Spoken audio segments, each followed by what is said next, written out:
Well, my next guest is working hard to bring affordability to Americans. Joining me now, Texas Representative and Chairman of the House Budget Committee, Jodey Arrington. Congressman, thanks for joining us.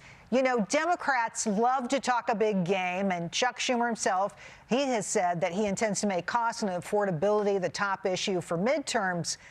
But can the party actually do anything to lower prices, in your view? Well, yeah, we can bring inflation and interest down with our economic policies, our lower spending, our opening up domestic energy production. These policies were embedded in the big, beautiful bill, which is why these things are coming down precipitously, quite frankly. If you look at the 2.1 core inflation, that's less than half of the annual average inflation rate under Biden, and 1/5 of the 9% that it got to under his watch. Meanwhile, the economy is growing at twice the clip of the annual average of the last 10 years. So the combination is putting more money in people's pockets. Real wages are up, Jerry, and that's the gold standard, right? And that's going to happen in spades as they get record refund checks, $100 billion, plus less withholdings in the next tax year, which is another $100 billion.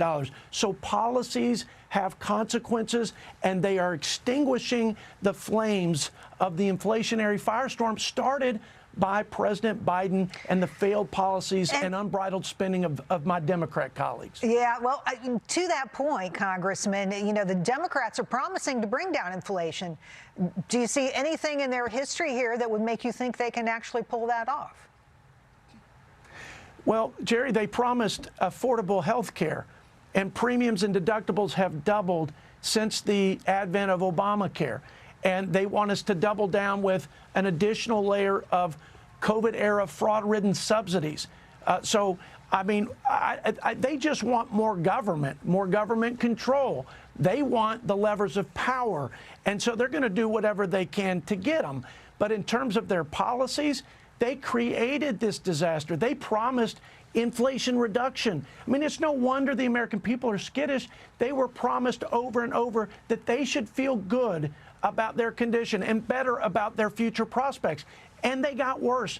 40-year high inflation, the most regressive tax on poor working families. That worm is turning, and the tide's turning, and things are getting better. We have to build on it. We will as these trade deals start to settle in, as we get into the new year, and then these companies will take advantage of all these different expensing options and the pro-growth policies that we put in the big, beautiful bill. And from your lips to God's ear on a lot of those refunds coming, the tax changes, we'll see what the impact is. But it looks pretty darn promising. I want to move you on to another topic here. President Trump set to make an announcement this afternoon as the Coast Guard is pursuing a third oil tanker off the coast of Venezuela. Is this really about regime change in Venezuela? What's going on here? Well, let's start with we've been an international laughingstock for the last 4 years under Joe Biden's commander-in-chief purview. And the feckless foreign policies and weak posture have made the world less stable. And we've invited this kind of thing. This president, President Trump, has taken his first and most important job seriously, provide the common defense, and to deal with the most imminent threats to the American people, which are the things crossing our southern border, namely drugs that are killing tens of thousands of Americans.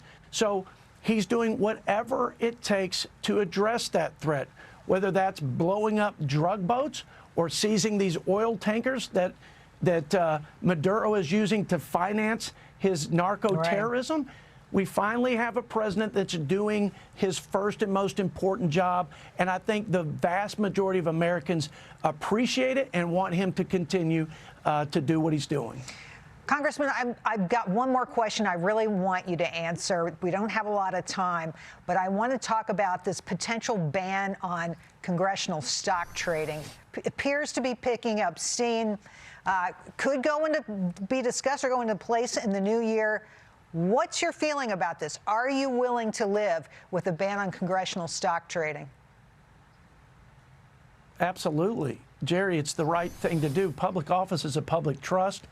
and there's just too much room for impropriety, too much potential for conflicts of interest, not just insider trading. We need to lock it down. We need airtight prohibitions, and I expect that Republican leadership in the House is going to bring that to the floor for a vote. Well, in a world in which there's an app to trade like Pelosi, I guess it makes a lot of sense. Congressman Arrington, thanks for coming on today. Really appreciate it. Merry Christmas.